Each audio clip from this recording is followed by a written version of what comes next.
నమస్తే మేడం. తెలంగాణలో ప్రస్తుతం చూసుకున్నట్టయితే గవర్నమెంట్ మారింది. మరి ఆర్టీసీ పరిస్థితి ఏ విధంగా ఉంది?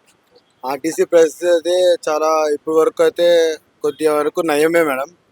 అప్పట్లో పోల్చుకుంటే అంటే ఇప్పుడు కొద్దిగా నయమే.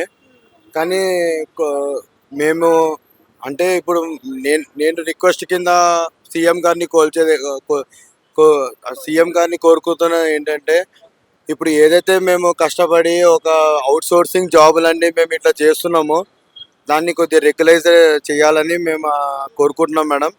దాన్ని కొద్దిగా జాబులు కొద్దిగా పర్మనెంట్ తొందరగా కొద్దిగా చేయాలని కోరుకుంటున్నాము.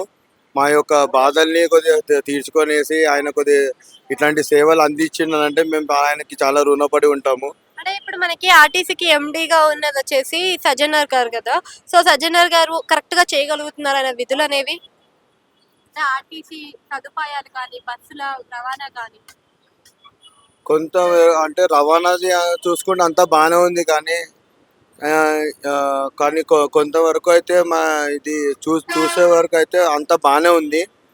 కానీ ఇంకా కొన్ని అంటే ఇప్పుడు లేడీస్ విషయంలో కొద్దిగా మార్చుకొనేసి అటు లేడీస్‌కి కానీ ఇప్పుడు లేడీస్‌కి ఇప్పుడు లక్ష్మి గృహలక్ష్మి అని పెట్టి ఎట్లాంటివి చేసిండో అదే విధంగా కనీసం ఒక మహాసంటోళ్ళకి కాకపోయినా సీనియర్ సిటిజన్ల వాళ్ళకు కూడా ఆ పద్ధతిగా పెడితే కొద్దిగా మంచి అవుతుందని అనుకుంటున్నాను మేడం. సీనియర్ సిటిజన్ వాళ్ళకు కూడా గౌరవం ఇచ్చి వాళ్ళకి సీట్లలో వాళ్ళకి కొద్దిగా కేటాయించి కొద్దిగా మహిళలు కొద్దిగా మంచిగా ప్రవర్తిస్తే కొద్దిగా బాగుంటుందని అనుకుంటున్నాను. అంటే మహాలక్ష్మి పథకం పెట్టిన తర్వాత బస్సుల సంఖ్య అనేది తగ్గిపోయింది అంటున్నారు. నిజమేనా? అవును మేడం, నిజమే. తక్కువైపోయింది. చాలా ఇబ్బందులు కూడా పడుతున్నాయి మన ఆర్టీసీ కూడా. ఉద్యోగాలు కూడా అంటే జీతాలు కూడా సరిగా ఇవ్వలేని పరిస్థితి ఇదైపోయింది. కేసీఆర్ ఉన్న ప్రభుత్వం ఉంటే అది చాలా బాగుంది మేడం. ఇంకోటి ఇప్పుడు ఆడవాళ్ళకు కూడా చాలా రక్షణ లేకుండా పోతుంది.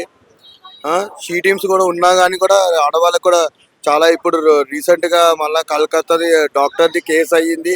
అంతకంటే ముందు కూడా చాలా ఇది ఆడవాళ్ళకు కూడా రక్షణ లేకుండా పోతుంది మేడం. అదే కేసీఆర్ ప్రభుత్వంలో ఉంటే ఇంతవరకు ఏం రాలేదు. కానీ ఇక్కడ ఈ ప్రభుత్వం వచ్చినప్పుడు కానించి చాలా హత్యలు అనేది ఆడవాళ్ళకు కూడా ఇది లేకుండా పోతుందని చాలా వినాల్సి వస్తుంది.